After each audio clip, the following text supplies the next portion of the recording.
Tēnā koutou katoa, and welcome to Better Public Media Trust's public meeting and AGM to follow for the 27th of April 2025. My name is Miles Thomas. I'm one of the trustees, and we've got some excellent speakers for you this afternoon. Merja Myllylahti, Gavin Ellis, Glen Kyne, and Peter Thompson, and of course yourselves. We'll be giving everyone here a chance to ask questions after we've had the initial introductory spiel from each of our speakers. And when we come to take questions, we'll just ask all our audience, anyone who wants to ask a question, just to raise their hand. You can either do it in real life like this, or you can use the button in the React section I think it's under the React button on your Zoom. And you'll tap on that, and then you'll see somewhere in there there's a option to raise your hand, and we'll see you, and I'll pass you over to ask the question. Bit of housekeeping: fire or earthquake, stop watching this video and go outside. Basically, if I can't tell you where the toilets are, but they're hopefully somewhere in your house. Great, well, we've got that sorted. I'd like to, first of all, introduce... How long will this meeting last? The meeting is an hour and a half. Who was it? Sorry, I missed that. The meeting is an hour and a half. So we're beginning at 4 o'clock.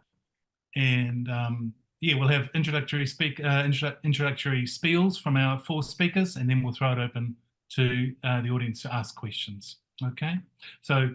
and just to repeat, if you want to ask a question, please raise your hand or press the raise hand button, and we'll come to you. Thank you. If you wouldn't mind muting yourself in the meantime, please, that'd be great. If we have the power to mute you anyway, maybe we'll do that if it becomes a problem. But it's purely just so we don't have any trouble hearing the speakers. All righty. So. First, we're going to hear from Merja Myllylahti. Last year, she was one of New Zealand's news publishers.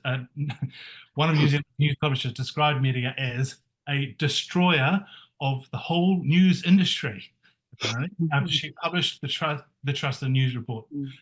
This year, another one called her an over-educated opinionist troll.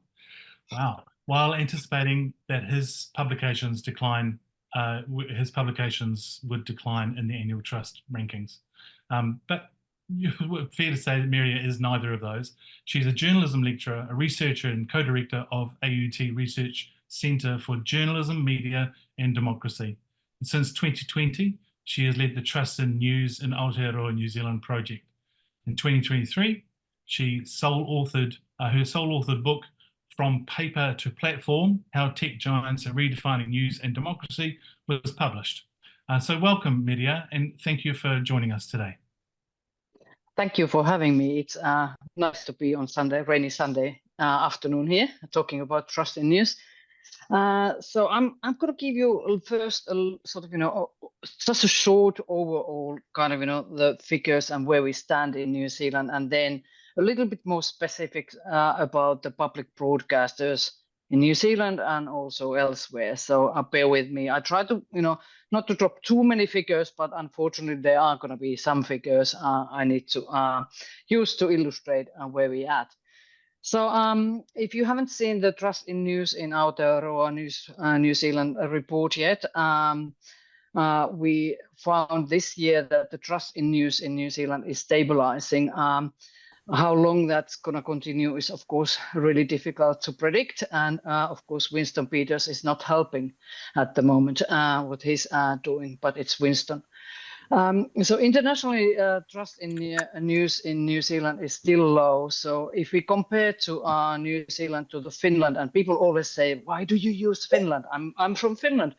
But Finland happens to be the more on the top of the ratings where the trust in news sits. So in New Zealand this year, the trust in news was at 32%, and in Finland it was 69%. So there is a quite substantial gap there.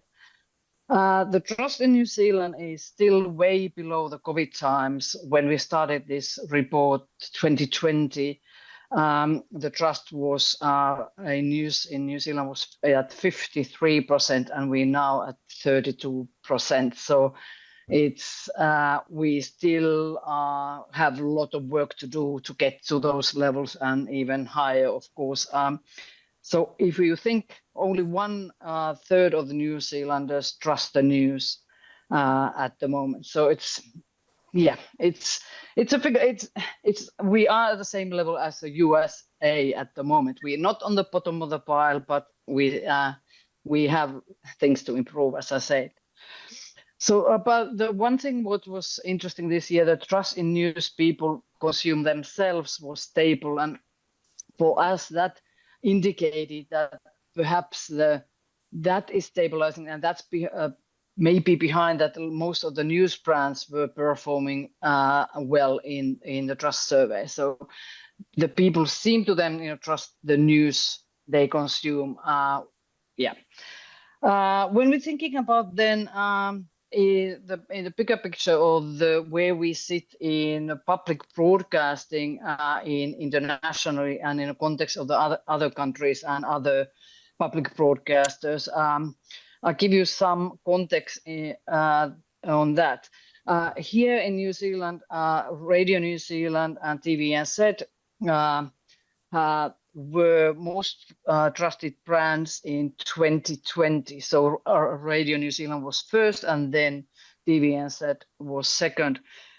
This year, then, since then, 2020, trust in Radio New Zealand has dropped 15% and TVNZ 18%. Although they gained some, of course, some trust this year, and Radio New Zealand became the most trusted news brand this year. When we look at the internationally and we compare these to the public broadcasters in other countries, so Yleisradio, again, sorry, it's Finland, but Yleisradio in Finland has 85% of the people in Finland trust Yleisradio. Denmark, same number for DR News, it's 84. Italy, RAI, 58. ABC News in Australia, 64, and BBC, 62. So we can see that Radio New Zealand had 54% trust. So compared to those others, we are quite low, and we can see. People ask me quite often that, what is the behind of the Yleisradio in Finland? Why is it, 85% are trusting that? And I've been trying to, really, really hard to figure it out, that what's the reason, and there is no one answer there. There are a couple of things to consider there, that in Finland, there is the strong media regulation. There's also the freedom of press index, Finland is normally really high. The other thing is that there's a lack of political polarization in a similar kind of way than we have in New Zealand or in USA or whatever. So it's not that politically as polarized as in some other countries. The third one is media literacy education, and I could talk about this for hours. They started already school, very little. The news organizations go to the schools and they have news weeks for the people there. The one thing what specifically, I think from last year in Finland, when the Trust in News report there was launched, one reason I think for the high trust was simply the Russia-Ukraine war, because people started to go to those the sources they wanted, or they knew that there's a verified information and factual information about the war. So that was boosting perhaps Yleisradio there. Miles, how are we doing with the time? Yeah, no, that's fine. You've got a few more minutes here. Okay, so quickly about the Radio New Zealand. So that was an international context. Let's go back to the Radio New Zealand. As I said, the Radio New Zealand this year was the most trusted news brand in New Zealand. 54% of the people say that they trusted Radio New Zealand, and 22% say they didn't trust it. Funnily enough, more people actually are consuming Radio New Zealand content than say that they trust it. So we saw that, the people, what people do and what they perceive is a little bit different. So more people actually consume Radio New Zealand. Radio New Zealand as a news source is number 6 behind Stuff, TVNZ, Herald, Facebook, and YouTube. So social media companies are way ahead of the Radio New Zealand. When we look at the trust by the political leaning, I don't think this is surprising to any of you guys, but those who are in left and center were more trusting of the Radio New Zealand than others. And by the party vote, when we looked at, that who is least trusting, guess who? So it's New Zealand First and ACT least trusting, and then most trusting were Green Party and Labour Party there. Then similarly to TVNZ, so TVNZ this year was the 3rd most trusted news brand, jointly with the National Business Review, so jointly on the 3rd place. 53 of those we surveyed trusted the TVNZ, and 28 say that they didn't. 28% say they didn't trust it. Much more people again consume TVNZ news than they trust. So again, what people say and what they do is, there's a difference there. TVNZ and News One were the 2nd most used news source after Stuff. And again, when we looked at the political spectrum, those in left, center left and center were most trusting on TVNZ. And then by party vote, again, not trusting was Democracy New Zealand, ACT, and New Zealand First. And most trusting, this is quite weird, Freedoms New Zealand. This is 2023 party vote, and then Labour Party. Freedoms New Zealand. Why are they trusting? Why were they? I don't know. Is it? Yeah, that is kind of funny thing. Just a couple of comments of the sort of qualitative comments from the people. We didn't see a lot of comments about Radio New Zealand, but we saw a lot of comments about the TV1. This was a one from male 45, 54 years, and he said that I have a major issue with any news organization that takes taxpayer money and isn't 100% impartial, and that's where TVNZ and Radio New Zealand need to sort it out and stop blaming consumers for switching off. At some point, they have to take responsibility for their actions. So with that, I can finish. Thanks for ending on a positive note there, Merja. Much appreciated. Okay, thank you. That's great. Our next speaker is, and we'll have, if anyone's got questions for Merja, please jot them down, make a note, and we'll ask them at the end after Peter has finished. Our next speaker is Gavin Ellis. He's a well-known as a former newspaper editor and academic, and is now an honorary fellow at the independent think tank Goitu Centre for Informed Futures. He's the author of 3 books on news, media, and journalism. Last year, he was the lead author of a paper on the state of journalism in New Zealand entitled "If Not Journalists, Then Who?" And he was lead author of the Goitu submission on the Ministry of Culture and Heritage's proposed media reforms earlier this year. And he has a new paper out soon, which is a global survey of news deserts and their implications for media and society in Aotearoa, New Zealand. Not news deserts, as I keep getting a little bit confused about, but it's news deserts, I assume, Gavin. Gavin holds a PhD in political studies and is an officer of New Zealand Order of Merit for services to journalism. He's a holder of the Commonwealth Astor Media Freedom Award. Bravo. Welcome, Gavin. Thank you, Miles. There is nothing sweet in the News Deserts report, I can tell you. Not out yet. It'll be probably the middle of the year when it's published, but not good reading, I have to say. Now, I've been asked to talk about 3 things. First of all, what's happening at NZME, the publisher of the New Zealand Herald. Also, the MCH reforms and the issue of levies. I'm going to spend most of my time talking about NZME because I think that the MCH reforms are going to be raised generally anyway. I'll just make a couple of brief points on that and the levies, but I think that the implications of what's happening at NZME could be quite far-reaching, and of course they extend into broadcasting because NZME is not only publisher of newspapers, but the largest commercial radio broadcaster as well. So it has implications. Now, you probably are aware that in March, an expat Canadian, Jim Grennan, took his holding in NZME to 9.3%.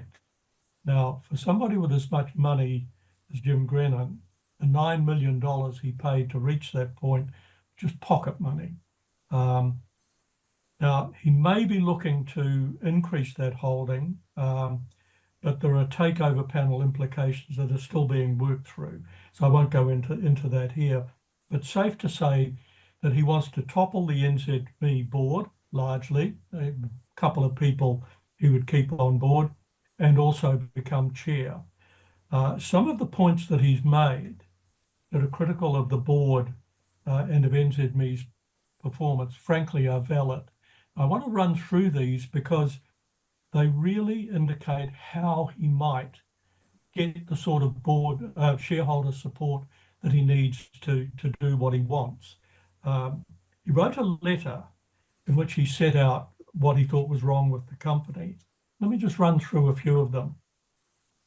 The combined performance of the two core businesses, radio and print, has been mediocre to sliding for the past 8 years.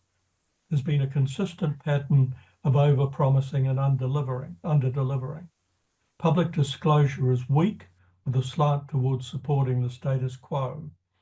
The disclosure on value of its One Roof real estate marketing arm, which could be up for sale, who knows, and the company's dividend policy were either lacking or even misleading. And he also criticises levels of management remuneration and high levels of staff turnover, which he said doesn't suggest a happy working place. Now, if redressing those issues were his only intention, I probably wouldn't even be talking about it today. Not only are those matters that are of concern to any company, but they don't impact NZME's journalistic function. Now, of course, his intentions don't end there. He has every intention of influencing the editorial content of its digital platforms, its newspapers, and its broadcasting entities. Now, on the surface, he promises better journalism, saying his intention is that, quote, more quality content should be produced, not less, unquote. And in that letter, he goes on to say, in contrast to NZME's recent announcement to, quote, set a new tone and build positive social momentum for New Zealanders, our proposal will lift the company's journalistic standards, resulting in the production of higher quality news content characterized by independent, trustworthy, and balanced perspectives. Now, again, who can argue with that? Well, it comes down to how. How is he going to do those things? Now, what he intends to do is to create an editorial board, which would be headed by his nominee, Philip Crump, some of you may know. Now, Crump has also been nominated as a director of NZME, and if Grennan ends up with a large enough voting bloc, in other words, other shareholders have been persuaded to lend their support, then Philip Crump will be on both boards. Now, I've got two principal concerns. Now, I'm not going to enter into a discussion about Crump's suitability. I think here that's a side issue. He says he's got the credentials up to the task. My principal concerns are as follows. An editorial board made up of so far unnamed people would compromise the long-established editorial independence of the various news outlets under NZME control. Now, as editor-in-chief of the New Zealand Herald, I had sole control. Now, I have to say that was aided by an excellent senior editorial team that not only interrogated, but sometimes brought changes to my editorial policies. Our editorial meetings were robust, let me say. But I didn't defer to the board or management on those matters. And that was a jealously guarded right that was inherited from my predecessors. It wasn't my doing. I have to say that when I was appointed editor, the managing director of the Irish company that had bought us said to me, "I have only one requirement of you as editor, and that is that you do not promote the use of violence as a legitimate means to a political end." Now, coming from an Irishman, you can see why. And that was the only requirement he ever made of me. Tony O'Reilly, who headed the company, made one request, and he characterized it as a request, not "I want you to." He said he had been talking to Nelson Mandela, a great name dropper, Tony O'Reilly, and that Mandela had asked him whether the publications and broadcast interests under his control, whether they could promote the use of generic AIDS drugs in Africa. Now, who's going to argue with that? Of course, I readily agreed, but they were the only two requirements, or not even requirements, requests that I got from the O'Reilly organization. An editorial board, though, imposes its will on an editor. There can be no other purpose for it. Even if it's done in a consultative manner, it still imposes its will. Now, an editorial board headed by a director of the company would introduce board influence. Now, before the company was sold to those overseas interests, when it was Wilson and Horton, my predecessors sat on the company board. However, there was a clearly understood line. The board would not direct the editor on editorial matters. Now, later, when our board went offshore, I sat on the management board in New Zealand, but again, my editorial independence was unquestioned. Today, unfortunately, I think, the editor-in-chief doesn't sit on either the board of NZME or indeed the management team. He reports to the Chief Digital and Publishing Officer, one stage down. Now, Jim Grennan wants to change that and reinstate the editor-in-chief to the senior management team. I agree wholeheartedly with that. But he's also indicated that he intends to take an active role in the running of the company. Now, I've got no doubt that his interests extend to editorial matters. His previous support for conservative elements in this country, including the initial funding of the centrist, suggests, in spite of protestations that he's interested only in good journalism, it suggests that he will play a role, and his editorial board will play a role in directing where the journalism will go and where it will not. Now, much is yet to play out in this NZME saga. The NZME AGM was to have been held tomorrow. That's been postponed until June the 3rd for a number of legally based reasons. And we're doubtless going to see much more behind the scenes manoeuvring before that date. Bottom line, though, is that there is little that the public can do to stop a legitimate bid for control of the NZME board, and no constitutional safeguards within the NZME articles to prevent editorial independence being compromised. There's nothing in their articles that guarantees editorial independence. It is a culture, not a legal requirement, a culture. I frankly believe it needs to be codified in their articles for safeguard. Now, an NZME shareholder, Roger Coleman, has suggested that one way of limiting influence would be to place a 20% limit on individual shareholdings in a news media company. Now, that's a nice idea, but it's not going to happen. The NZX frowns on such limitations. The share price would tank, for example. And when this country tried to limit foreign investment, some of you may remember this, it failed. The News Media Ownership Act, limiting foreign ownership to 15%, failed. The dirty digger, Rupert Murdoch, still bought INL through a series of mechanisms, and the News Media Ownership Act 1965 was repealed in 1973. I think that any effort to limit shareholding now would suffer a similar fate. It would either be circumvented and eventually overturned, or it won't happen at all. So I'm waiting with no small amount of trepidation to see what transpires. I don't know what the public can do to intervene in this. I think it can make its voice heard, and I hope Better Public Media is one of those voices.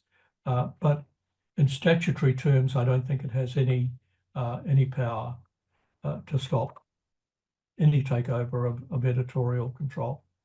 Now, David also asked me to give my views on those two other matters, the MCH media reforms and the financial support for the media through levies. Now, I'm going to do each briefly, and I'm going to just touch on a single point, because as I said, I think we'll broaden the discussion later. First, the MCH reforms. Now, I have to say there are some things in there with which I fully agree. As somebody who is, well, we don't say deaf anymore, I suppose. We say hearing deprived or something like that. But I wear hearing aids, and I find closed captioning really important. So anything that embeds that, I'm in favour of. What I'm not in favour of is the reform that threatens the concept of independent oversight of the press that's existed for centuries. Now, under the reforms, there would be a single state-mandated regulatory body. I think it would be a repurposed BSA that would have oversight of all forms of media, except the ones that most need oversight, social media platforms.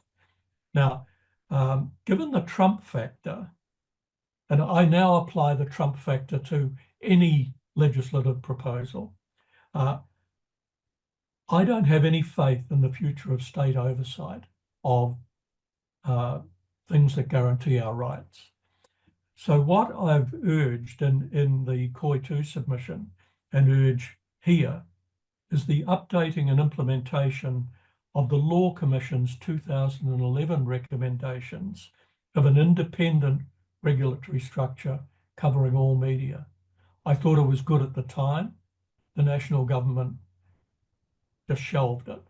I think it's still good. It will need some updating because of changed circumstance, but the inherent structures, I think, are still sound. That's what we need, and that's what we'd recommended to MCH. On the matter of levies, the Fair Digital Bargaining Bill is dead in the water. Now, if not on the floor of our parliament, then, and I come back to the Trump filter, in the minds of the transnational platforms that have been emboldened by Donald Trump, they will just say, sod off.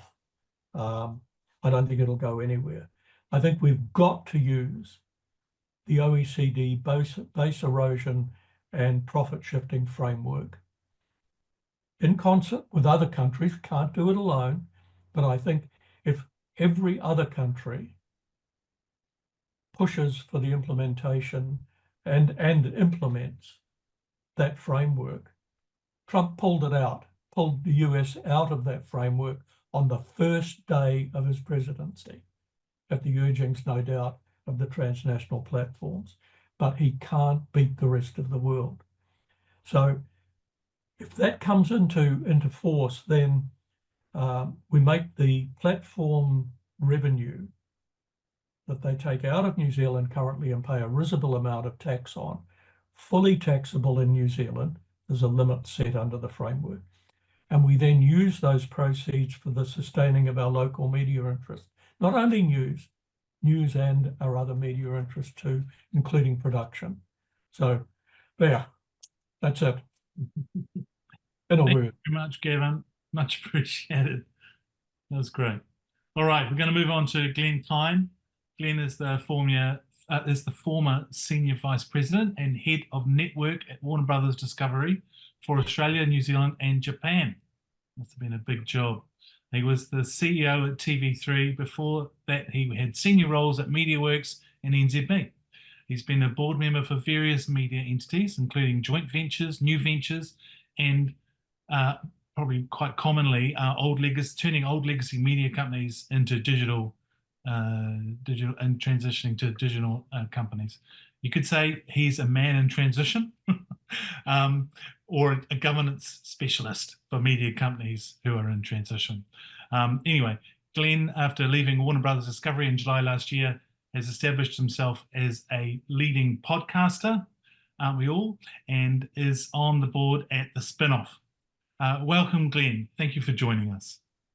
Thank you, Miles, and hi, everyone. And look, really grateful to invite me to chat to you all today. I'm going to come from a slightly different perspective on all of this. I thought I would give some commercial context globally to what's happening to media, how that's kind of funneling down into New Zealand, and then some thoughts and some questions around TVNZ within that landscape. And then also just some comments on the media reforms that are being proposed as well. Forgive me, because some of this is going to sound quite challenging as we work through it. And what I would say at the outset as we talk about this is that there is no silver bullet or single decision or single move that's going to really help enable the sustainability of New Zealand media and journalism. It's a series of things that need to be enacted over time to continue to give New Zealand the very best fighting chance possible. But start with the US. The reason I start with the US is the US has such a major impact on the content that turns up on our screens in New Zealand.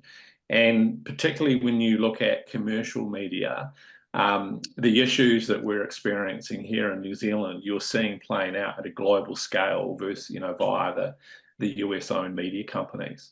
So a bit of context for all of this. So go back in the last 12, 18 months, none of the traditional media companies, and the companies I'm talking about here are Disney, Paramount, who own CBS, Comcast, who own NBCU, and Warner Brothers Discovery, who you know well, obviously own Three, are the four legacy major media companies. They own studios, they own news operations, and they are big producers of television all around the world, and own assets all around the world.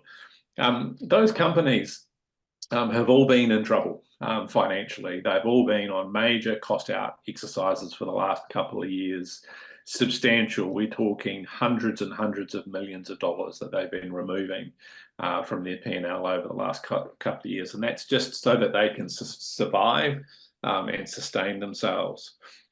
As they were leading into the election, there was a sense of optimism around Trump being elected, because there was a feeling that the Trump administration would allow for consolidation of those media companies and let some of those assets potentially come together.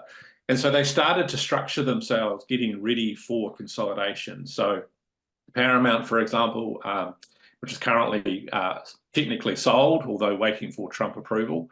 But the new owners of Paramount have said, quite clearly that their legacy linear business, they will sweat that for cash. They only want to be able to get growth in their streaming business into the future and the theatrical business.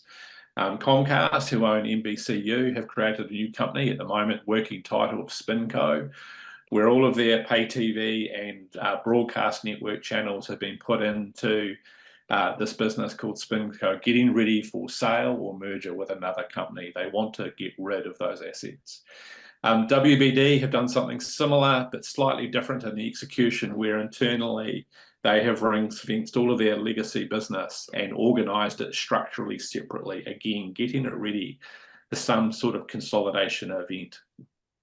What happened post-Trump inauguration has been quite fascinating, because Trump has not yet signalled, neither have the FCC or the FTC, the bodies that sit over these big commercial transactions in America. They have not yet signalled whether they will let consolidation occur. In fact, if anything, they have signalled via suing CBS News and 60 Minutes, for example, and suing ABC News around their treatment and coverage of Trump during some of their marquee shows. They're looking to slow down any potential consolidation or gain further control over those news organizations around what they do and don't do.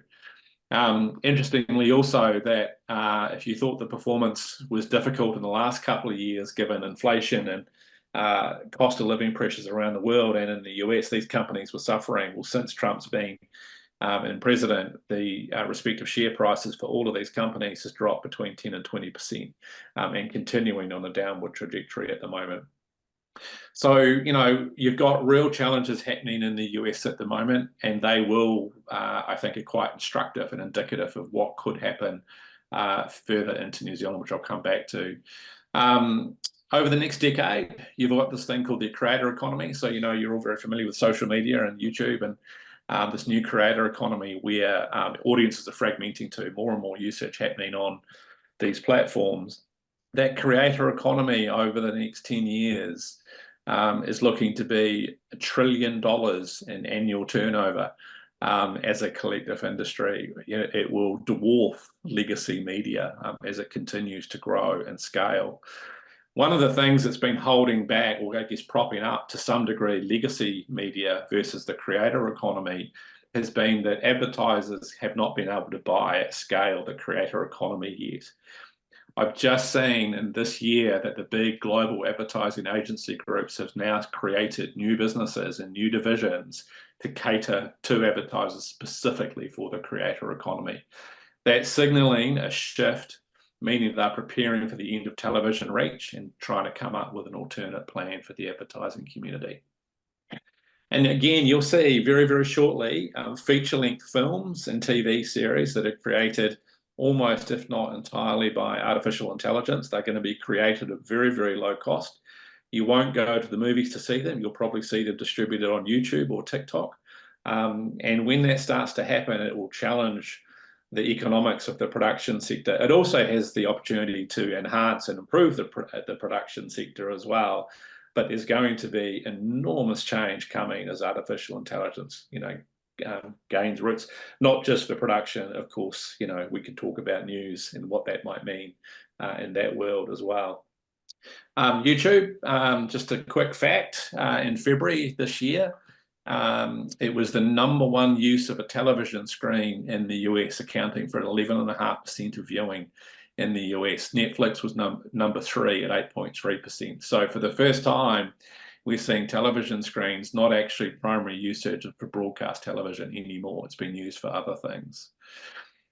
One of the other things to watch is the FTC action against Meta and Google at the moment. So it's the Federal Trade Commission are looking to whether or not there is a case for a breakup of Meta, splitting up its social media assets, or indeed a breakup of Google. This was an action that was actually started under the previous Trump regime back in 2016 to 2020. And we're now seeing early decisions starting to come out of the courts. I'd encourage you all to pay attention to those actions, because if there is a signal from the Trump government that they're prepared to intervene and potentially break up those organisations, that will embolden, I think, and give confidence to other territories around the world to be prepared to act against those global platforms. The EU will likely be the first to move. Australia will be a fast follower, I imagine, and then no doubt, you know, New Zealand will be looking to see what Australia does should that all occur. Bringing that all back to New Zealand, so if you look at the ASA data, 2019, and I use that year because it was the last time before COVID when markets were operating, I'm going to say reasonably normally. The New Zealand ad market was about $2.7 billion in revenue. And TV had about 575 million of that, so 21% of that market. Go forward, 2024, the ad market's actually growing. The New Zealand ad market has never been healthier. It's $3.6 billion or just under these days. However, television's share of that is 490 million. It's only just over 13% now of the total advertising sector. And it's trending downwards, not just for television, but for all the local media players. So increasingly what we've got in New Zealand is local media fighting one another for $1 and increasingly unable to challenge the global platforms to be able to shift money away from them onto their own platforms. Some other enormous events, one obviously that I led, obviously Warner Brothers closing News Hub last year, but we now see that Stuff Digital is potentially going to have a sale to Trade Me and a change of ownership. What does that mean for the future of journalism? Is it good? Is it bad? We also saw, and it was acknowledged, that NZME, prior to the Grennan takeover, were in talks with Stuff on their masthead business to take that over. Should Stuff Digital be sold to Trade Me, what will happen with their Stuff masthead business post that transaction? Obviously, we've talked a bit about the NZME board takeover. My view on that is we should all be concerned, but actually the people we need to be most concerned actually are the shareholders of NZME right now, to make sure they're informed and asking the right questions of both parties to navigate the future for NZME. And recently we had MediaWorks was acquired 100% by QMS, Quadrant Private Equity, paving the way potentially for a sale of MediaWorks or not, but it's a lot easier with one shareholder to be able to consolidate than it is with multiple shareholders. And I think, look, any proposed media reform that is on the table, and I'll come back and talk to each of them, is not going to materially change some of the structural pressures that the industry is under in New Zealand, which is, audience decline and fragmentation to the global platforms, and again, revenue being siphoned off to the global platforms. I don't see that any of these media reforms materially change that position. And one of the problems for television is that when WBD closed News Hub, that further eroded the size of the total TV audience in New Zealand. So both TVNZ, WBD are now fighting to make money against a smaller audience than they were just a year ago. And that trend is obviously continuing into the future. I'll turn now quickly to TVNZ, just with some questions and some thoughts. And the first question, which is no doubt close to the heart of everyone on this call, is there's a really fundamental question. If you assume that around the world, legacy media companies have not been able to find a clear way into the future and how to navigate these structural problems, I'm not sure we're going to solve it first here in New Zealand. So I think the first question around TVNZ is, what do we want it to be? And how does the government as a shareholder think about its operating model and the model within the market structure that the government has actually created through ownership of public media assets, but also through regulation or non-regulation, as the case may be, which has allowed the current crisis, I guess, to continue. One of the questions I think everyone should be asking is, do we believe everything we hear about the future of TVNZ in terms of its financial projections? Because if you go back to the proposed merger with ANZ-PM, TVNZ were very vocal about talking about the fact that their future was fine. There were no revenue problems in their future, as the committee had recommended to the government that they felt there would be. History tells us now that actually there are real problems sitting there. And so we need to be very careful as we think about the statements that are made. There's also going to be an issue, and I know, Irene's here on the call, that is going to be a challenge, and it's the cost of producing content versus the cost of acquiring content. And the consideration there is, one is as a linear broadcaster, and secondly is as a streaming player, and TVNZ have a stated ambition, obviously, to be streaming led within the next 5 years. It's a lot easier to build scale by acquiring content than it is by producing content. Producing content is just inherently more expensive. And so, how do we think about that as we would like TVNZ to be successful in the future? Is committing them to produce more local content actually a tax on their ability to actually get ahead and create sustainability into the future? The cost of tech is going to be a significant problem for legacy media companies going into the future, because in TVNZ's case, not only are they replatforming onto a new digital streaming platform in the future, which is going to cost tens of millions of dollars and require tens of millions of dollars every year to maintain, they still have to service traditional households that don't have broadband, where they are going to be required to deliver DTT and DTH and all of the tech that sits around distribution in that manner. That's a large cost that they have to think about moving into the future. I think that one of the challenges over the next 3 to 6 months, again, depending on the geopolitical world, particularly with Trump's tariffs, is are we going to see another round of downturn in advertising in New Zealand? The market just saw green shoots coming through in Q1 before Trump announced his tariffs. In America, the big media companies have already started to see a downturn in advertising revenue. We haven't seen that here in New Zealand yet, but it may well be coming. And if it does come, can TVNZ survive another round of that? What does it mean for its plans and its structures? TVNZ have also mentioned that they want to get into sports rights. And I can understand why. Sports attracts big audiences. But there's a counter question here. One is, how would they deliver that? Is the advertising market big enough for them to actually get a return based on the cost of those rights? Secondly, if they put sport behind a paywall, will people actually pay to buy that sport, given the power of Sky Sports Bundle that exists in the market today? So I think there are no silver bullets here for TVNZ. There is only the next best decision that they can make, and I think they will need to be incredibly cost conscious because the revenue outlook, I think, continues to be pretty fragile. I do think there is a question that's going to come again, and I hate to say the word merger again, but I do think there is a review coming, if not this year, then certainly next, that if the market continues to be difficult, market reform doesn't happen, that a merger of the news gathering operations between TVNZ and RNZ may be looked at, because the biggest cost base TVNZ have outside of their content budget is obviously news.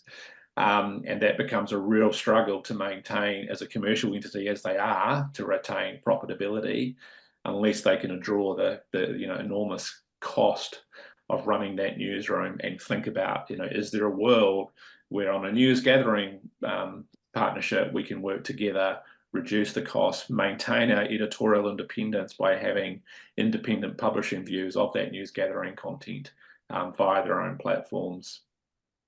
And I also think TVNZ are increasingly going to have to, in the news world, lean into using talent as being platforms in and of their own right. As we've heard around the lack of trust in media and in media companies, one of the things that's happening around the world is we're seeing increased growth in terms of engagement with, I hate to use the word influencers, but people that can curate an audience specific to their message.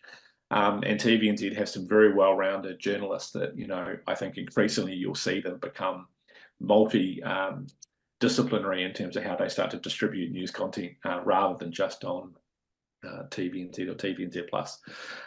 Just quickly, I realise I've been talking for a while on the media reforms. Fair Digital Marketing Act, I agree with Gavin, it's dead in the water. I would call on the Minister to call it now as over so that the media companies can move on and think about what they need to be doing next. The access of local media, ensuring access of local media and prominence, as we used to call it back in the day, really, really important issue to make sure that New Zealand stories are seen and heard by all New Zealanders. I'm not sure that one will happen. I think there are two issues for me that get in the way. One, the global streamers will absolutely see that as a impugning on a US interests in New Zealand by putting, their apps to the back of the TV screen compared to the New Zealand apps. I also think there's an issue that Freeview in New Zealand that represents the New Zealand broadcasters needs to really get sorted, because do we want all New Zealand apps on there, or is it better that we have one aggregated New Zealand app? I think that's a big question that needs to be solved. In terms of the investment and discoverability of local, of course, this makes sense that we do this. Everyone wants to be making more local content, broadcasters and production community alike. The challenge being is that we know already that the global platforms will see that as a direct tax for operating in New Zealand.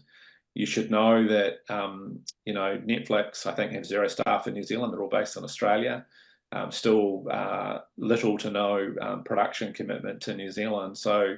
And they are by far and away by a 3-to-1 ratio, the biggest streaming platform in New Zealand. Every dollar is falling to the bottom line for Netflix overseas. Well, not a single dollar spend. And that goes the same for the other streaming platforms, you know, whether it's Amazon or Disney, the same thing is happening. So they're going to fight because any levy to, you know, get them to commit to local content in New Zealand is just going to add to their cost base of operating in New Zealand. And with a Trump government, that seems unlikely. Right thing to do, though. Absolutely the right thing to do. Captioning, I think, can and will happen. The costs of doing that were prohibitive over the previous 5 to 10 years. AI, this is an area where AI is changing the world, and the cost of actually delivering captioning is coming down literally by the month. And I see that with some of my colleagues. You know, I used to work in Japan. The cost of taking Western content and translating it into Japanese was about $5,000 an hour. It's already down below $1,000 an hour now, so it continues to come down. And modernising the professional media regulation, I actually agree with Gavin's comment. I think that whatever we do in that space, it has to encompass social media, otherwise it's a pointless exercise. There is just no point going down that path. And again, it would be a burden to local media if it didn't include the global platforms. And the final point on streamlining Crown content funders, I feel like this is one that might happen, although I struggle to see a really clear direct benefit of doing that. I think the funding organisations work in and of themselves reasonably well today. There will surely be some synergies, but I think they are small and at the margins by merging those organisations. But I think it's one that has a high likelihood of happening because it's one that is not materially impacted by geopolitics in the Trump government right now. And if the government is seen to be doing something, I think that's one that they will likely do. Although I would challenge, particularly on the Film Commission side, them to continue to think about the settings of the screen sector rebate for bringing international productions into New Zealand.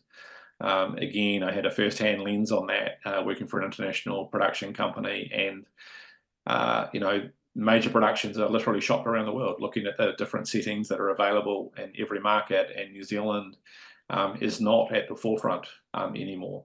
Australia is ahead of us, and other territories around the world are ahead of us. And as we showed with the Netflix show that Warner Brothers made, Tooth Fairy, a number of years ago, it's very evident just how powerful it is when you can create the right incentives, bring a production into New Zealand. There is a direct economic benefit, and that has been proven time and time and time again. And so, I would strongly encourage the government to, consider improving those settings to bring more to New Zealand. I'll stop talking, Miles. I've said a lot. Thank you, Glenn. Thank you for your specialised knowledge of in particular running a TV station and the challenges ahead for TVNZ and Warner Brothers. I'm sure you miss all those headaches not now that in your new role. Our next speaker is Peter Thompson, who is an Associate Professor in Media and Communications at Victoria University of Wellington, Te Herenga Waka, also a trustee of Better Public Media. And he specialises in media policy, and in particular public media and funding mechanisms, and also communication processes in financial markets. Peter has previously been commissioned to conduct research for the Ministry of Culture and Heritage, New Zealand On Air, Department of Internal Affairs, and the Canadian Department of Heritage. He's also New Zealand's lead researcher on the Global Media and Internet Concentration Project, which sounds interesting. I haven't had a chance to look it up yet, but I certainly will. I've worked with Peter for over 10 years now, and I've learned that he has a wicked sense of humour, and he can sound very competent on TV, and is an expert in Taekwondo. Is that right, Peter? No, it's Aikido. Aikido. And are you a black belt? I am some. Well, very useful skill to have on board. So welcome, Peter. Yes, well, I haven't had to use those skills in negotiating with the minister yet, but the chance may present itself yet. So tēnā koutou katoa. Thanks very much for having me on the session. I suppose I'm a bit of a plant since I'm actually on the Better Public Media Board. but I'm going to put my academic hat on today. And what I'd like to try and do is summarise some of the key points that have come out of the Ministry for Culture and Heritage's media reform proposals. But before I go into that, just to pick up on some themes, I mean, Merja talked quite eloquently about problems of trust, particularly in the news sector, and the way in which, you know, the public seem to have lost faith, you know, in not only in the news media but other institutions as well.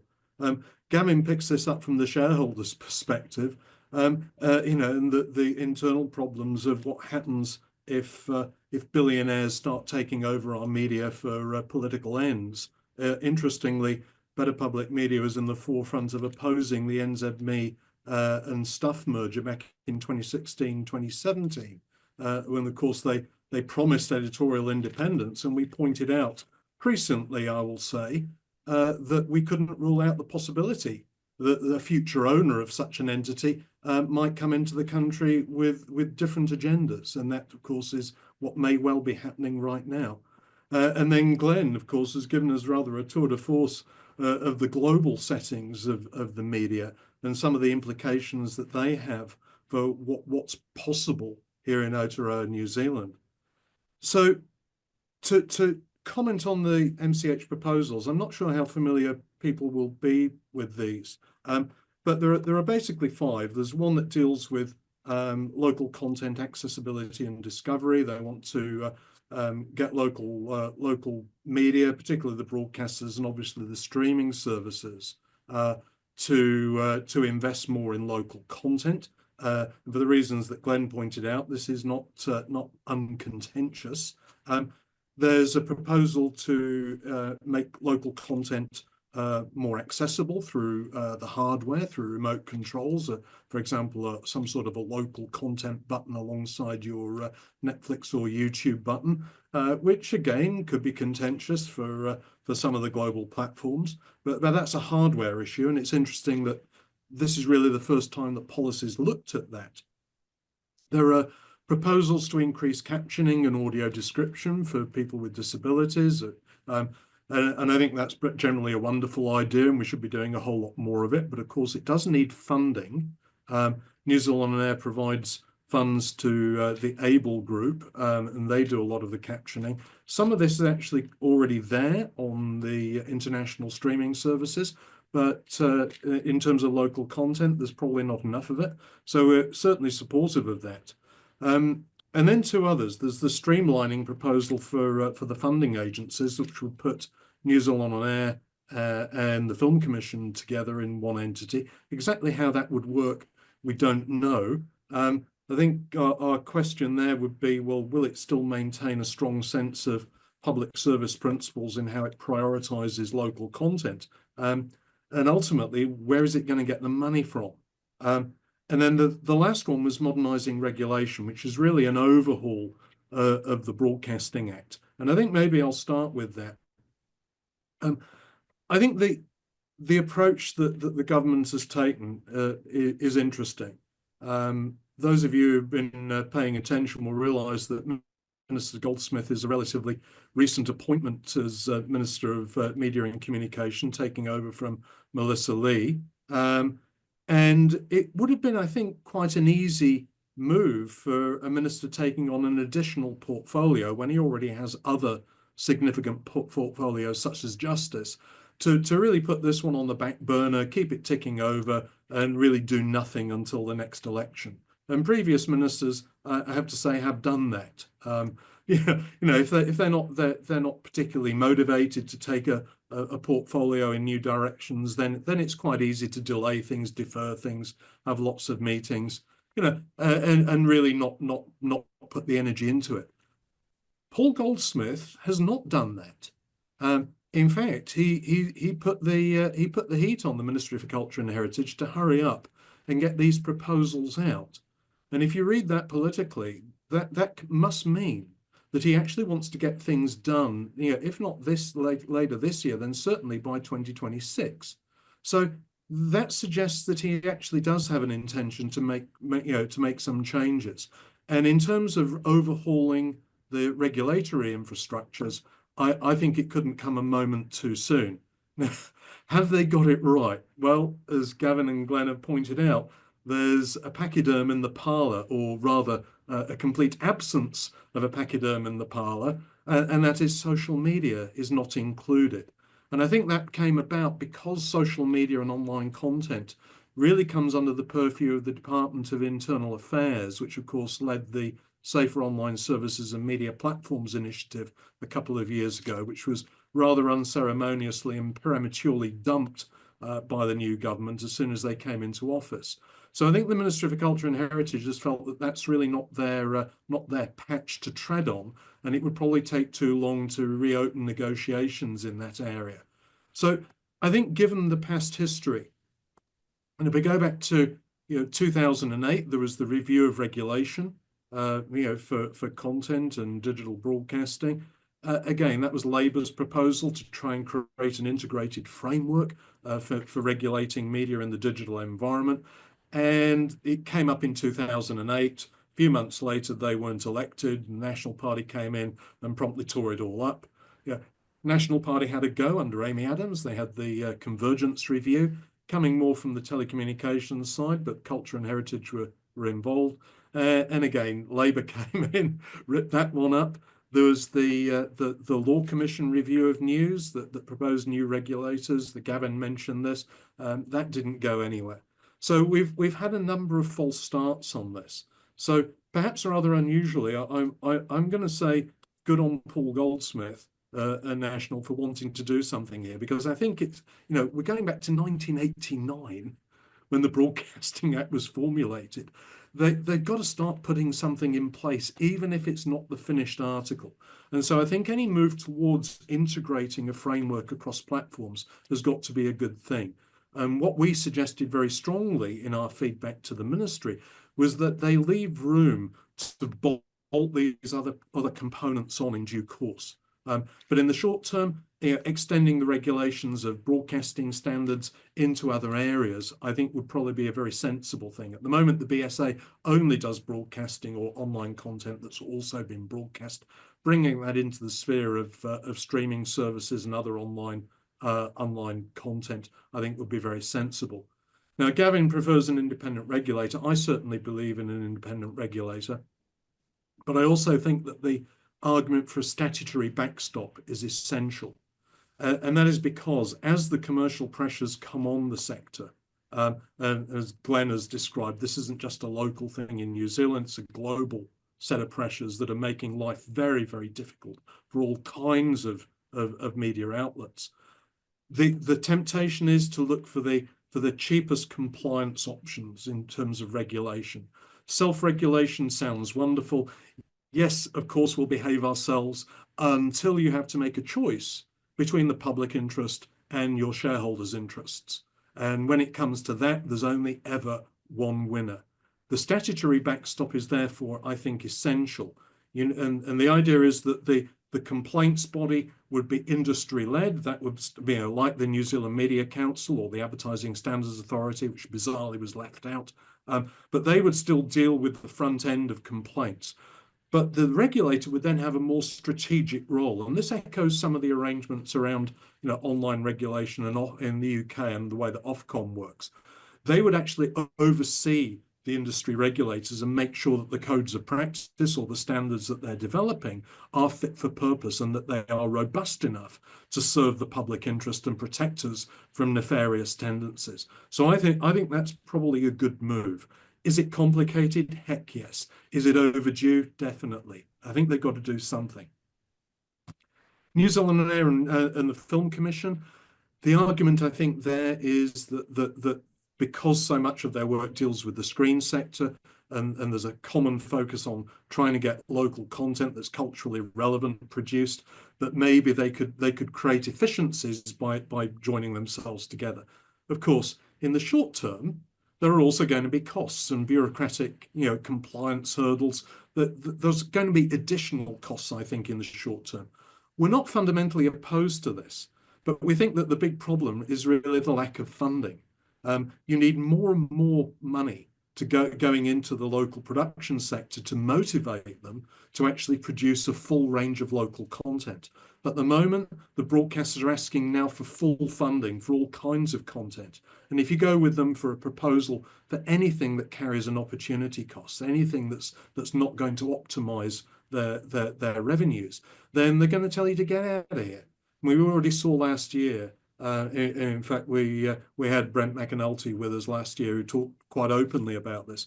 When TVNZ dropped Fair Go, and dropped Sunday, those programs were profitable. They weren't losing money. They just weren't making enough money to be sustainable. That's the kind of pressure that the broadcasters are under. And so when you go along to them with a proposal for a great Maori documentary or some children's educational content, the expectation is that that's going to be compared with other content that you could buy much more cheaply from overseas. And so there's a real reluctance to invest. I spoke to people in Sparta recently, and they suggested that over the last year or so, $50 million worth of investment had come out of that local production sector. That's just year on year. So there's less and less money going in. And really, what you're doing by combining the funding agencies is shuffling the deck chairs unless you can give them more money. Well, and there we come, I think, to the real doozy, and where I think most of the effort in our own submission was focused, and that was the question of the local content investment obligations. Can we set up a system whereby the streaming services and perhaps other actors are going to be obliged to invest in local content? The shape of the current proposal looks like it's pretty much focused on the broadcasters, some of whom do, of course, invest in local content, and the streaming services, who don't at the moment. Now, they may be pretty resistant to this proposal, and if they're picked on and isolated from other areas of the media ecology, they may well go crying to Trump and say, oh, we're being treated unfairly, slap a tariff on them. But I think that there are other ways to tackle this. Tucked away in the proposals, perhaps somewhat reluctantly, was another important suggestion, and that was the levy model. And that was something that we've been pushing for. In fact, when we spoke to Minister Goldsmith about that, rather than saying, get out of here, Peter, we don't do new taxes, which is exactly what a new former national Minister of Media and Communication told me some years ago, he said, well, show me how it works. Who else is doing it? So I actually wrote a fairly lengthy report summarizing all the examples in North America and Europe that shows that there's many examples of levy models, and they come in different forms. Now, those of you who've been around BPM forums will probably be sick of me talking about this, because I've been going on about it for over a decade. But I'm still going to say it's the right solution. And it's about time that the policymakers paid attention to it. Because if you put a levy on a wide range of commercial revenue streams at a very low level, it becomes very, very difficult for the platforms or the streaming services to say, you're picking on us.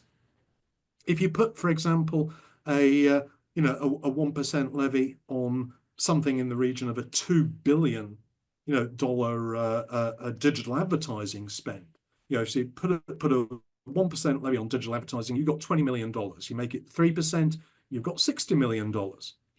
And that's not a huge amount. It's been lower than the rate of inflation. We've already got a telecommunications development levy. Nobody noticed that. Nobody rioted in the streets. But a 1% levy on a $4.55 billion sector, is about $50 million. You made it 3%. I mean, you'd be talking $150 million. Let's go to audiovisual retail.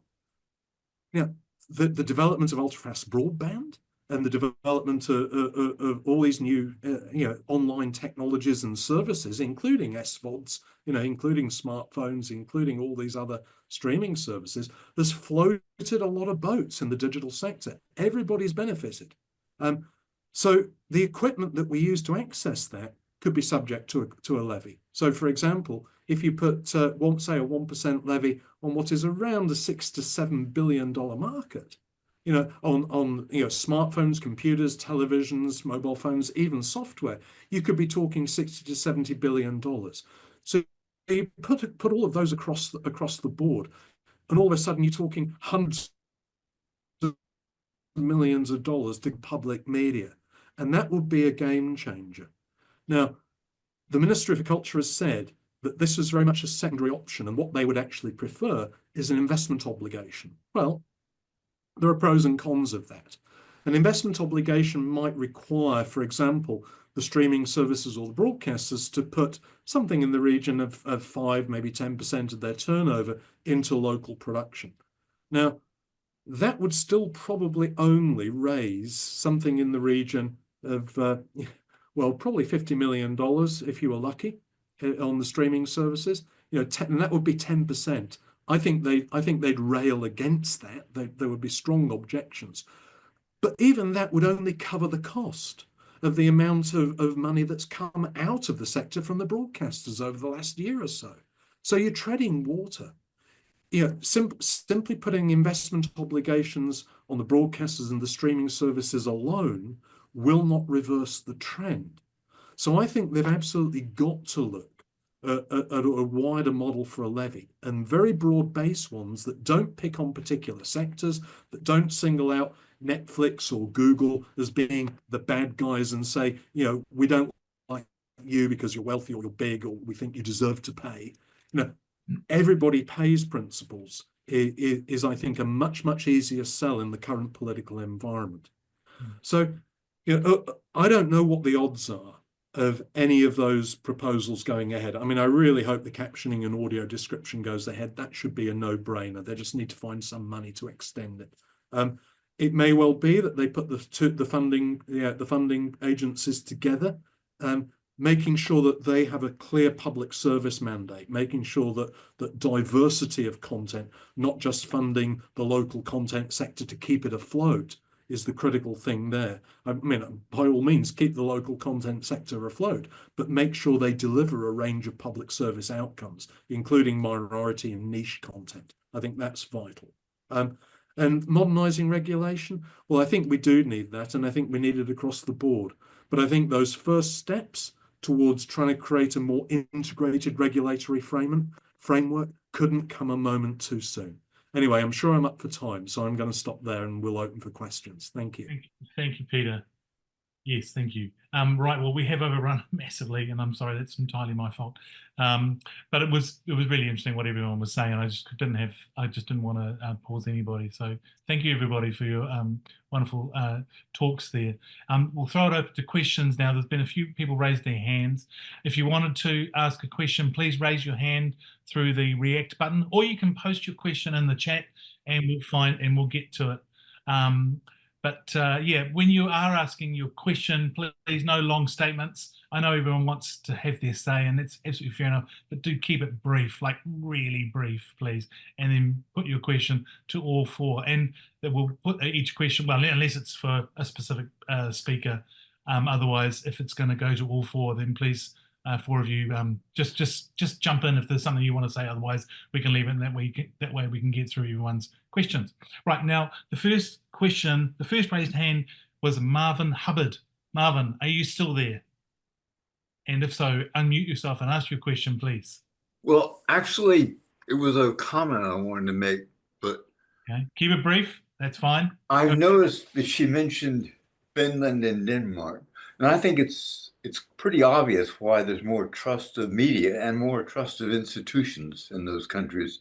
It's because people feel like the powers that be are governing for their common good. I mean, and the reason for us not doing that is not economic. I mean, Finland has no more resources than New Zealand. They've got trees and they've got free education, but they gave that to themselves. So I think we have to look at the broader issue when we're talking about mistrust. Okay, lovely. Thank you. Thank you. All right, the next raised hand I had was Rohan. Rohan, you're up, mate. What was your question? Oh, No, sorry, I was just applauding at Glen's comments regarding reviewing the settings for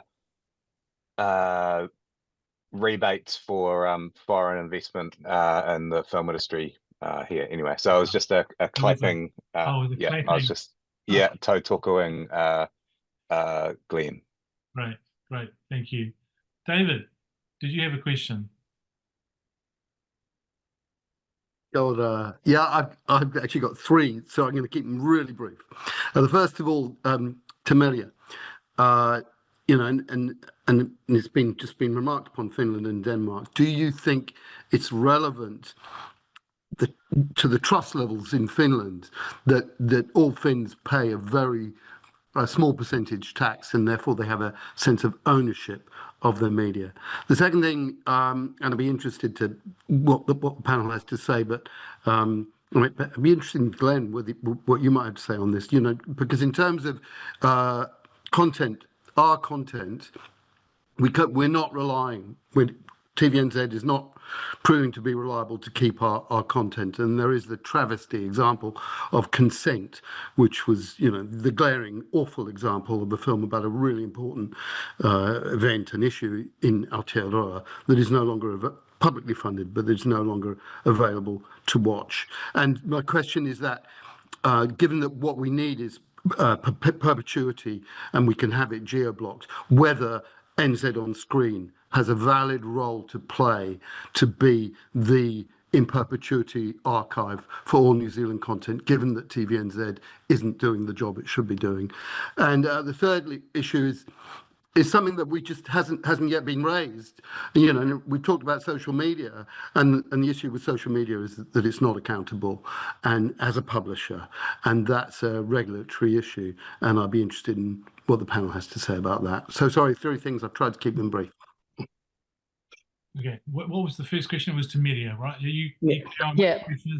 That was thank you for that. I have said this in the past, and I know that the New Zealand is not really the place where the people, you know, like the taxes, or even talking about the taxes, or putting up some taxes, you know. Yeah, but I think the model of the Finland has that everyone pays a tiny amount of the income tax for the broadcasting, and that's funded. The Yleisradio is funded by that, and some companies, for example, they have then paid, because they have a larger income, they pay larger amount of the tax, of course, on top of that. It's capped anyway, the tax, to some level.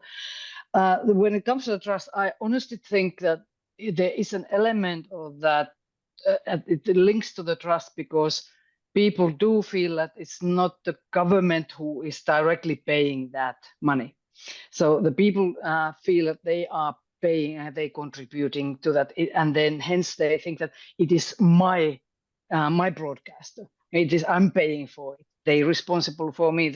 So I think there is that stronger relationship with that, and we've seen in the earlier trust surveys that, you know, when the Public Interest Journalism Fund was under fire and became so contested, and the people were, it became so contested because people thought that, you know, the government was buying the media, and there wasn't that distance then between the media and then the government in the people's perceptions or people's minds. So I think, personally, I'm quite convinced that kind of that people are paying for themselves. Hence they see that there is a kind of, you know, bigger distance to the government in that way, that because it's tax and they pay. Yeah. Social media regulation. Quickly, I just say that, you know, well, I've been advocating like others. You know, there's some sort of a regulation here. My question here is that, you know, the AI is modeling of course, the whole field. We can't just talk about social media regulation. I think we have to talk about platform regulation. We have to talk about how do we regulate also the chatbots, etc. The other thing there is that, you know, we are entering the area where the content is becoming more liquid, and how do you, it's breaking all the barriers between audio, text, and images, etc. So that is another big issue which we haven't dealt. But sorry, yeah. Thanks, Merja. David, what was your second question? Maybe we could go to maybe we could. Oh, yeah, go on, David. It was Glen, wasn't it, for Glen to answer? Yeah, quick. It was around, I guess, the utility of New Zealand on screen being the go-to source for publicly funded New Zealand content for consumers. The example you gave around TVNZ is interesting because there's a couple of things there we don't know. Who is the owner of the IP, and what were the nature of the licensing terms from that, from the IP owner to the production company, and from the production company to TVNZ? They typically dictate where a piece of content resides and how long it resides there for. But to the point of could every piece of funded content be forced to have a permanent home in New Zealand on screen, and could New Zealand on screen as an app be a place in this new world of being a prioritised app in a New Zealand environment for people to see New Zealand stories? Absolutely. That's just a very simple question for the government of setting the regulation. Right, thank you. And what was your third question, David? Or who was it for? Sorry, you're muted, David. Sorry about that. It was regarding the regulation. I can't remember what number, section something number, that means that social media companies aren't accountable as publishers. And that's a global issue, but we have our particular version of it here in Aotearoa, New Zealand. Who was that for? We haven't raised that in this meeting at all. I don't know if Gavin wants. I can just quickly say that I wrote in my book already, and I know that Gavin is thinking in a similar kind of way, that I have said that the social media companies should be treated as publishers. They can't just be the platforms or intermediates. So and that relates also to the copyright issues and how the copyright is paid, etc., etc. So yeah, they should be definitely treated as publishers. Thank you, Gavin.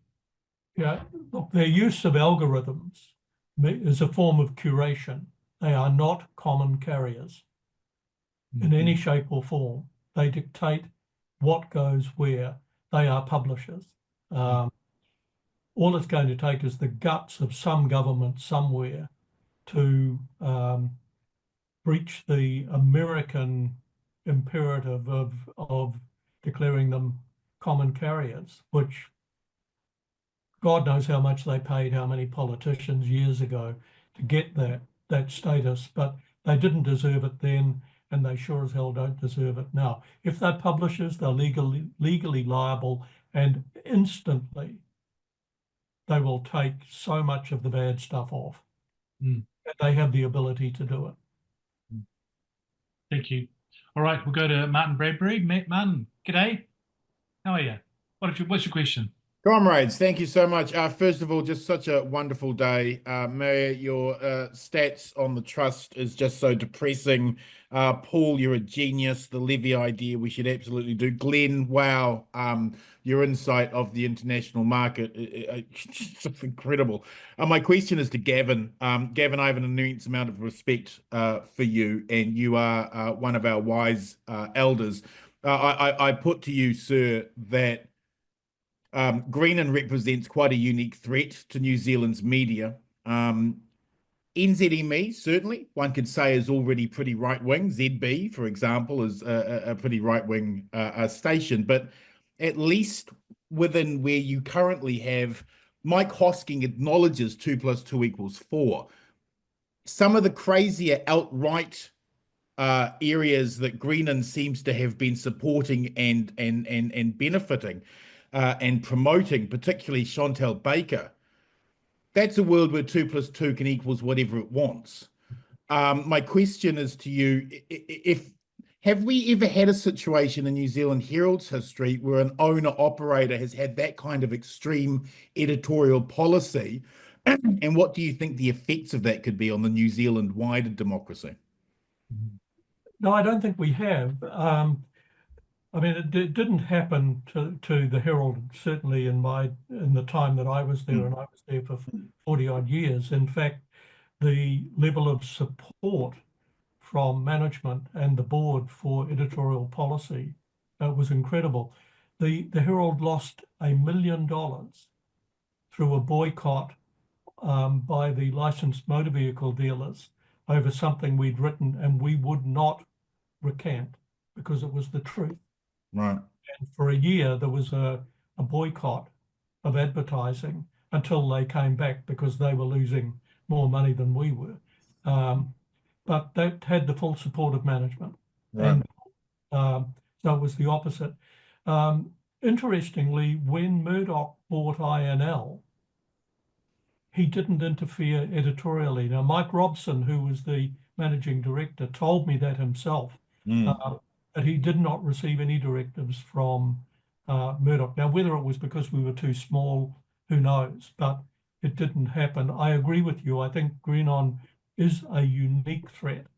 I don't think that we've had it before. Bomber, what really worries me is that we don't have any mechanisms to prevent it that I'm aware of. Well, it's capitalism, isn't it? You know, when you have commercially owned media, they're allowed to do whatever they like. You can't really. Yeah.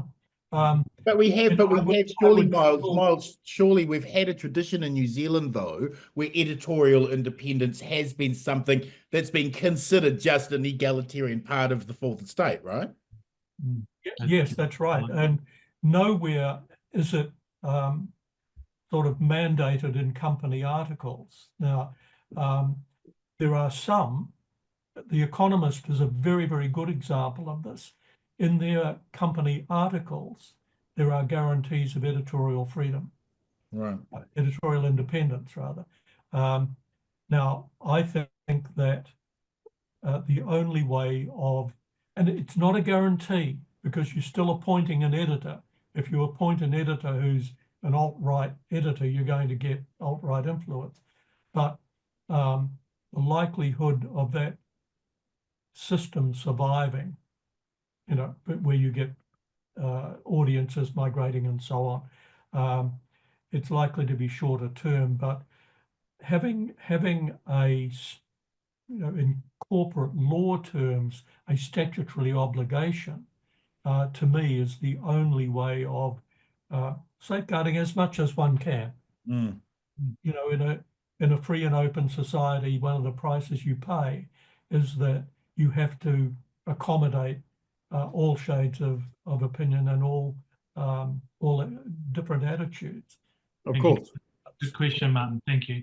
Thank you. Matthew Sohoy, you had your hand up, but it's come down now. Yes, yep. Hi. What's your question? Hi, yes. I might have asked this before at a previous BPM public meeting, but what's the but a royal commission would probably take much of the partisan politics out of it, and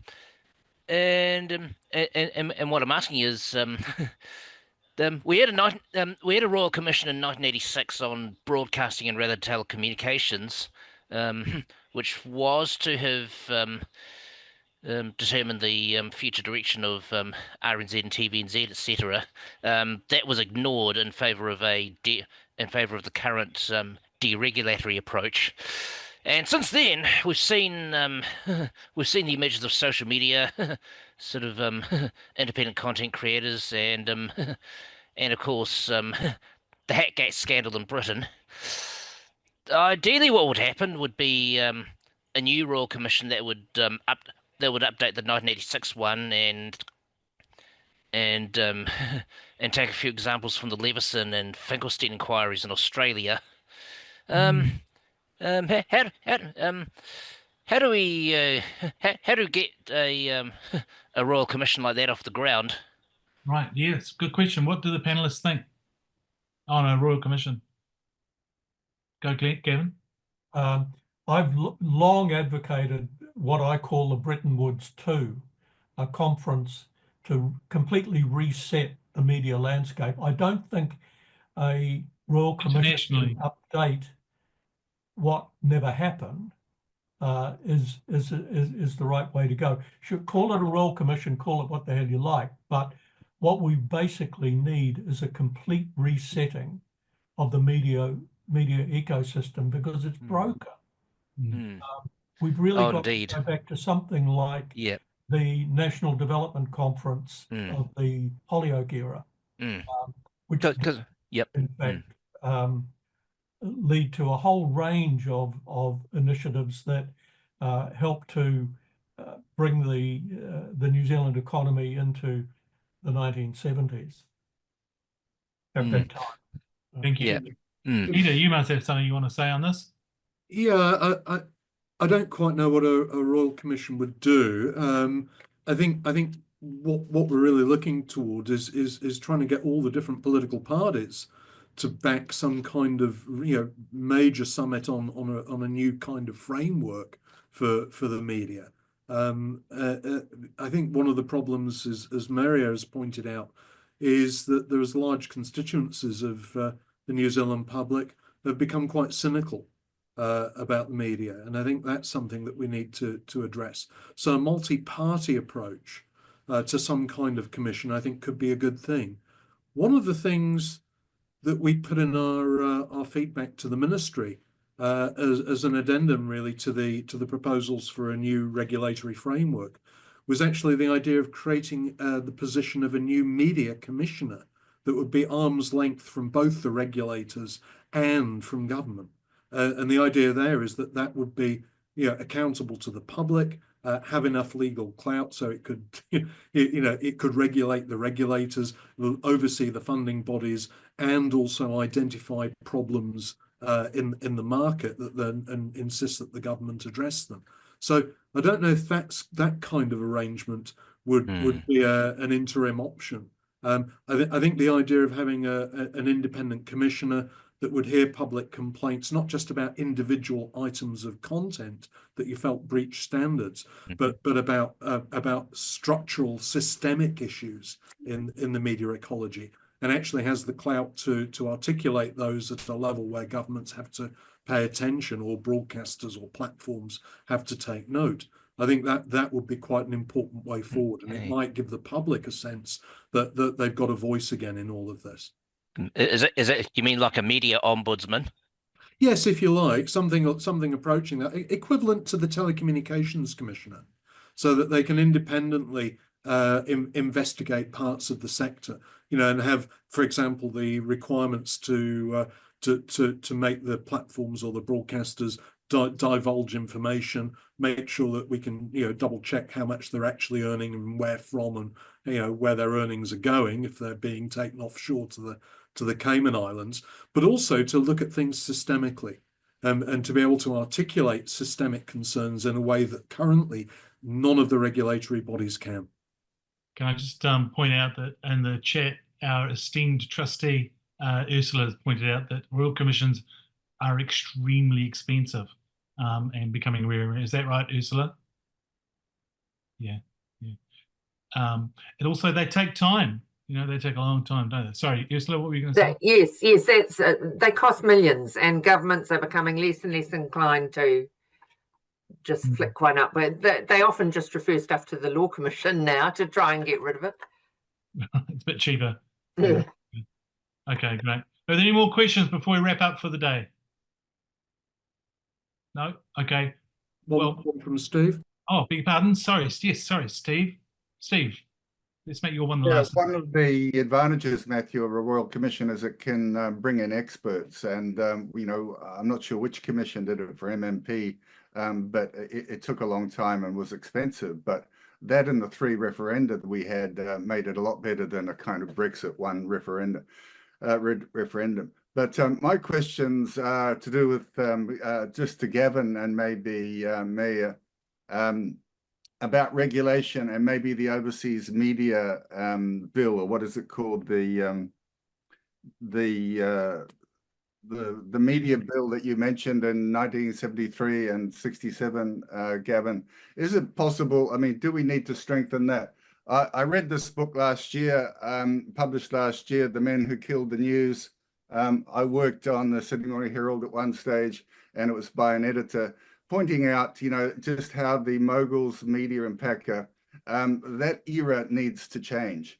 And people have said it, Matt Malcolm Turnbull and other people in Australia, ex-PMs have said it as well. So is it time to really put effort into that and to strengthen that, or to make it something that has teeth. Secondly, and related to what Merja was saying about the education in Finland, how do you get that education into all levels of civil service and the education system as they've got in Finland? I'd be interested to hear whether you've got any insights into that. And lastly, is it naive? I mean, I've been a teacher and a journalist. As a teacher, you've got to be registered, and you've got to renew it every 3 years. Is it time that we, given the importance of democracy, that we insist that journalists be registered and that can be therefore deregistered? Because when I look at Fox, I'd like to sort of deregister the Fox News and give that, the power to the government or someone, the regulator. I mean, just finish on this, one of the great things about the vote of confidence in the Royal Commission, America would love to have them, wouldn't they? No matter how expensive they are.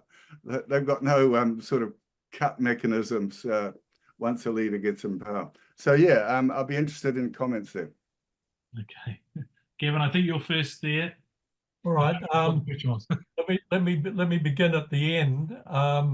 Steve, I would take your mind back to John Milton and the licensing of the presses. It's a matter of who does the licensing. I think that some form of recognition of professional standards and adherence to professional standards is probably well beyond time. But a licensing system is a form of power, and who holds that power is the $64,000 question. So not the government. I come back to my Trump filter. It's not this government necessarily, but the government you don't know. So I think that's a problem. In terms of some form of control over ownership, when Murdoch bought into INL here, he first of all had a direct holding of 14%, 1% below the limit under the News Media Ownership Act. The rest he put into a trust that someday, somehow, would go into New Zealand ownership, circumventing the provisions of the Act. Of course, he retained the voting shares, so the voting power of those shares. So in effect, he still had it. It was ineffectual. The Act didn't prevent him eventually taking over INL, and it was repealed. So the way in which you control those things, I'm afraid, I think the stable door has not been left open, it's been dismantled. The international nature of ownership now is such that I don't know of any mechanism that you could use that would effectively control shareholding, apart from provisions related to money laundering and gangsterism. Mm-hmm. Thanks, Gavin. Did anyone else want to add anything to Steve's question? Merja? Well, I think, I agree with Gavin. How do you actually, as long as we allow the media companies to have shareholder structures, there's, no way, you limit. And we have talked in the past about the problem with the financial media ownership and the private equity ownership. And I'm sure that Glen knows really well how that works. The question about the media literacy or related to that, years back I talked to the News Publishers Association here, and I talked about that you should actually run initiatives, because in Finland it's a News Publishers Association which runs the weeks in a school, that they literally make journalists go to the schools, and they have weekly workshops once a year and whatever. They start really early, already in a kindergarten. But they were not interested, NBA here. So I don't know who's gonna do it here. I think it's maybe it's Radio New Zealand. It's publicly funded. Maybe they should have someone should have that mandate or to do that, or the schools, of course. But let's not go there. But it has been initiative by the industry, and industry run initiative. Yeah. Great. Okay. Thank you. I think it's we're 10 minutes over, so we better finish there. I just want to say a really, really massive thank you to our guests, Gavin Ellis, Glen Kyne, Merja Myllylahti, and Peter Thompson. Thank you very much.